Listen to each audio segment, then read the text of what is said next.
Pria ini melompat dari truk. Mengetahui tahanan yang kabur, semua mobil berhenti. Pria itu terus melarikan diri. Namun ia dibidik senjata oleh orang yang menawannya. Satu tembakan dilepas, hingga pria itu mengalami luka tembak di kakinya. Meskipun mengalami luka tembak, pria itu terus mencoba melarikan diri, hingga ia berhasil ditangkap lagi.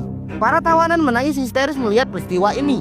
Bukannya diobati luka tembaknya, pria itu malah diikat dengan tali. Mulutnya juga disumbat dengan kain. Lalu pria itu diikat di sebuah mobil. Tak lama berselang, mobil mulai berjalan. Pria itu pun diseret dengan mobil dalam posisi terikat. Ini adalah hukuman bagi tawanan yang mencoba melarikan diri. Bukan itu saja, pria yang diikat kaki dan tangannya ini putus saat mobil belakang tiba-tiba berhenti.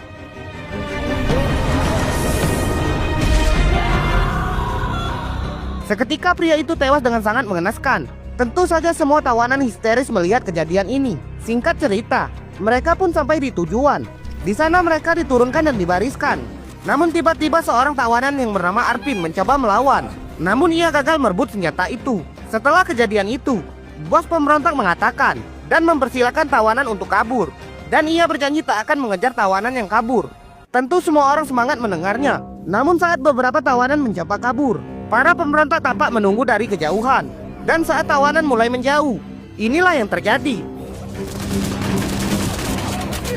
Satu persatu tawanan itu dibantai oleh pemberontak. Namun dari beberapa tawanan berhasil lolos dari tembakan. Arvin mencoba menyelamatkan salah satu tawanan yang mengalami luka. Ia meminta wanita yang bernama Esla segera kabur. Di saat Arvin menyelamatkan temannya, Esla terus berlari masuk ke hutan. Namun saat itu, Esla tersandung dan jatuh. Jeritan Esla membuat Arvin panik. Ia meninggalkan temannya yang terluka dan berusaha mengejar Esla. Ternyata Esla jatuh ke sebuah lubang yang sangat dalam. Arvin yang melihat Esla berada di dalam lubang segera masuk ke lubang itu. Namun tiba-tiba temannya yang terluka juga masuk ke lubang ini.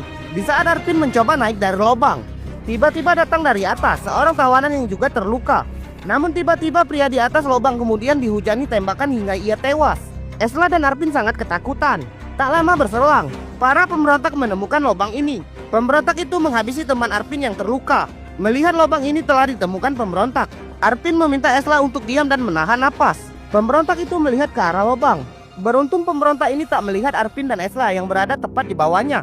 Setelah melihat dan memeriksa lubang itu secara saksama, pemberontak itu mencoba meninggalkan lubang. Namun tiba-tiba Esla pingsan hingga tangannya mengenai genangan air.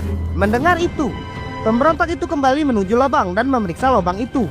Beruntung temannya datang dan memanggilnya.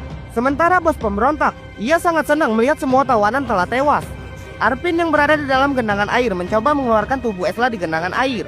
Ia menyeret tubuh Esla. Luka tembak Esla makin banyak mengeluarkan darah. Arvin mencoba